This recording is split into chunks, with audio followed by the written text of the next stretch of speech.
Hello guys, আসসালামু আলাইকুম। আপনারা সবাই কেমন আছেন? আলহামদুলিল্লাহ আমরা অনেক ভালো আছি। তো আমি আজকে রান্না করবো মসুর ডাল দিয়ে শসা। তো দেখেন কীভাবে আমি আজকে মসুর ডাল দিয়ে শসা রান্না করি। তো প্রথমে চুলা আমি একটা হাঁড়ি বসে দিচ্ছি, হাঁড়িটা গরমের সাথে সাথে পরিমাণ তেল দিয়ে দিচ্ছি।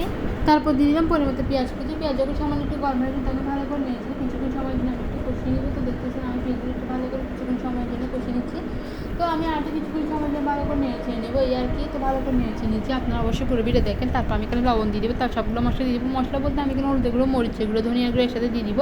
তো দেওয়ার পর একটু ভালো করে নেড়েছে কিছুক্ষণ সময় আমি মশলাগুলো একটু কষিয়ে নিব, যাতে মশলাগুলো বনে যায়। আর মশলা এখানে যেতে জন্য অল্প পরিমাণে পানি একটু ভালো করে নেড়েছে নিব, এই আর কি নিয়ে নিলাম। তো আমি অল্প পরিমাণে পানি দিয়ে দেবো, মশলা দেওয়া শেষ। এবার নেড়েছে কিছুক্ষণ সময় জন্য আমি মশলাগুলো একটু ভালো করে কষিয়ে নিব। আপনারা অবশ্যই করবেন, দেখেন দেখি অবশ্যই মন করতে বলেন যে রান্নাটা কার কার পছন্দ হয়েছে। তো আমি এবার ভালো করে নেড়েছে দিচ্ছি কিছুক্ষণ সময় যে আরও কিছুক্ষণ আমি ভালো করে নেড়েছিলাম, আমার মশলাটা একটু কষিয়ে নিব, এই আর কি। তো আমি ভালো করে নেড়েছে নিলাম, কিছুক্ষণ নেড়েছে নেবো যাতে আমার মশলাগুলো ভালোভাবে কষানো হয়েছে। তারপর ভিজিয়ে রাখা মসুর ডালগুলো দিয়ে দিব।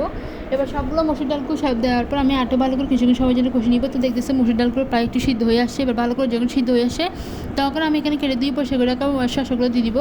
শসাগুলো দেওয়ার পর একটু ভালো করে নেড়েছে নেবো। যেহেতু আমি এখানে ঝোল ঝোল করে রান্না করছি না, অল্প পরিমাণে পানি দিয়ে আমি আরও কিছুক্ষণ সময় জন্য ভালো করে নেড়ে নিলাম। তো আমি কিছুক্ষণ এই ছোটোর মধ্যে আস্তে আস্তে আমার রান্না কমপ্লিট হয়ে যাবে। আপনারা অবশ্যই পুরোটা দেখতে যান। তো আমি আরও কিছুক্ষণ সময় জন্য রেখে দিবি যাতে সব শসাগুলো একটু ভালোভাবে সিদ্ধ হয়ে আসে।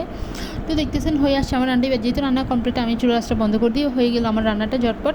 সবাই পুরো ভিডিও দেখি অবশ্যই কমেন্ট করতে বলবেন না যে আমার রান্নাটা কেমন এসেছে। আমার ভিডিও এই পর্যন্ত। সবাই সুস্থ থাকবেন। আল্লাহ হাফেজ, টাটা, বাই বাই।